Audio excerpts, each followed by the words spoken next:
Hello viewers, in this video we want to look at completing the squares method for solving quadratic equation.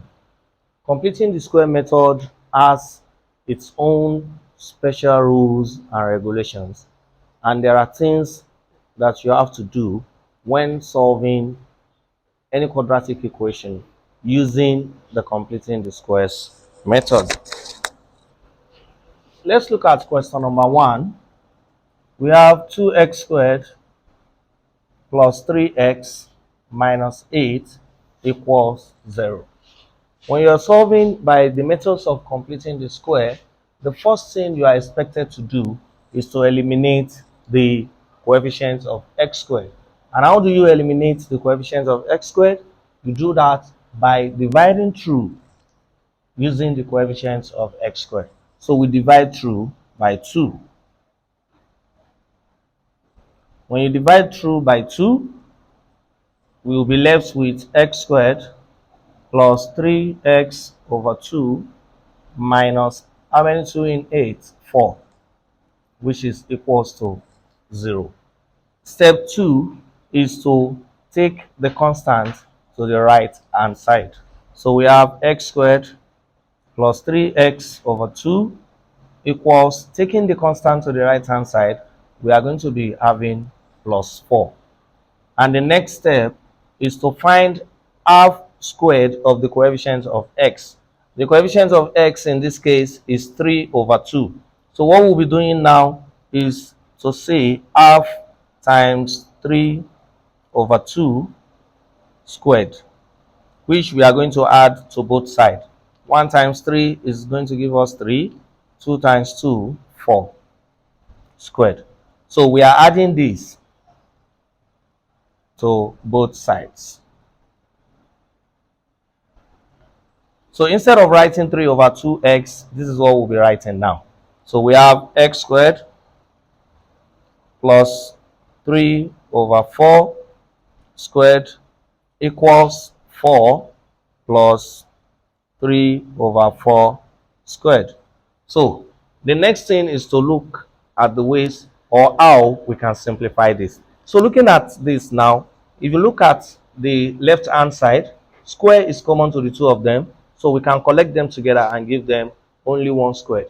So this is going to be giving us x plus 3 over 4 all raised to power 2 equals 4 plus, what is the square of 3? That is 9.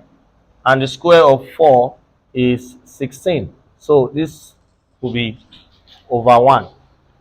So the next thing is to find the LCM of the right hand side. When you find the LCM of 1 and 16, that is actually going to be 16. How many 1 can we get in this? That is 1. 16 times 4. How many 1 in 16? 16 rather. 16 times 4 is going to give us 64 plus 16 in 16, 1 times 9. That is 9. So on this side, we still have our x plus 3 over 4 raised to power 2. So 64 plus 9. That is going to give us 73 over 16. And we have x plus 3 over 4 still on the left hand side. So the next thing we are going to be doing is to find a way to remove the square on the left hand side. And to remove this square, we have to introduce the square root to both sides. So we find the square root of both sides. This is going to be plus or minus. This cancel out. So we are left with x plus 3 over 4 equals plus or minus. The square root of 73 is unknown. The square root of 16 is 4. So the next thing is to isolate x. We are solving for x, so we move plus 3 over 4 to the other side. So this is going to be x equals, this is plus 3 over 4. It changes to minus 3 over 4 plus or minus root 73 over 4. So if you look at this, you will see that the denominator in the two are actually the same. When you solve to this stage and your denominators are not the same, then you have to trace back your steps. That means you must have done one or two mistakes. So since the denominators are the same, we can collect that as the LCM. So our LCM will be 4. Then it is going to give us this. Now we have a plus or minus there. That means we are going to be writing two answers. The first one for the positive, the second one for the negative.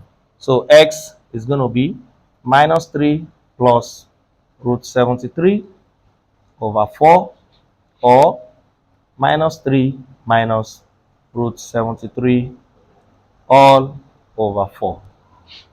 So the next thing is to find the square root of 73. The square root of 73 is 8.54. So we have minus 3 plus 8.54 over 4, or minus 3 minus 8.54 all over 4. So our x is minus 3 plus 8.54. That is going to give us 5.54 over 4, or